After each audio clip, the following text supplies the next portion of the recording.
ভাই একটা কথা কি জানো, এই টাকার জন্য কত ছেলে নিজের স্বপ্নগুলো বিসর্জন দিয়েছে, হারিয়ে ফেলেছে বিকেলের ক্রিকেট খেলা, সন্ধ্যার বন্ধুদের সাথে আড্ডা দেওয়া, সবকিছুই ছেড়ে দিয়েছে এই টাকার জন্য।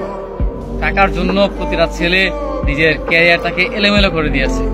পরিবারের কাছ থেকে নানা ধরনের কথা শুনেছে, প্রিয় মানুষকে হারিয়েছে, বন্ধু বান্ধবের থেকে আলাদা হয়ে গিয়েছে, হারিয়ে ফেলেছে তার বিকেলের আড্ডা, সন্ধ্যার আড্ডা, কিংবা বিকেলের ফুটবল ম্যাচ, ক্রিকেট খেলা, ঘুরে বেড়ানো, এই সব কিছু মানে পরিবর্তন করে ফেলেছে শুধুমাত্র নিজের ক্যারিয়ার ভালো রাখার জন্য, মানে প্রতিষ্ঠিত করার জন্য বা টাকা ইনকাম করার জন্য।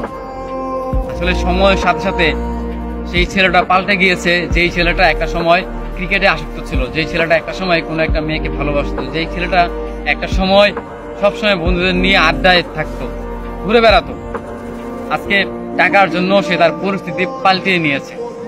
আসলেই মানুষের পরিস্থিতি মানে পাল্টানো প্রয়োজন, কারণ একটা সময়ের পর গিয়ে, বিশেষ করে ছেলেদের 18 বছরের পর থেকে শুরু হয় তাদের জীবনটা আসলে একটা বিষাক্ত, কিংবা তাদের জীবনটা একটা বেদনা, সেটা তারা মানে বুঝতে পারে 18 বছরের পর।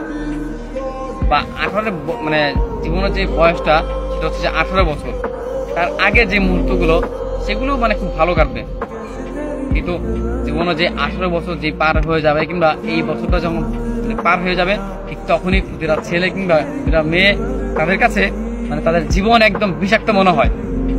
তাদের একদমই মানে নিজের জীবনটাকে তারা মানে ভালো লাগে না। প্রত্যেকটা জায়গায় কষ্ট, মানে অপমান, নিজের ভালো থাকা হয়ে ওঠে না, মানে সব দিক দিয়ে মানে কেন যেন মানে প্রবলেম তৈরি হয় এই 18 বছরের পর। আর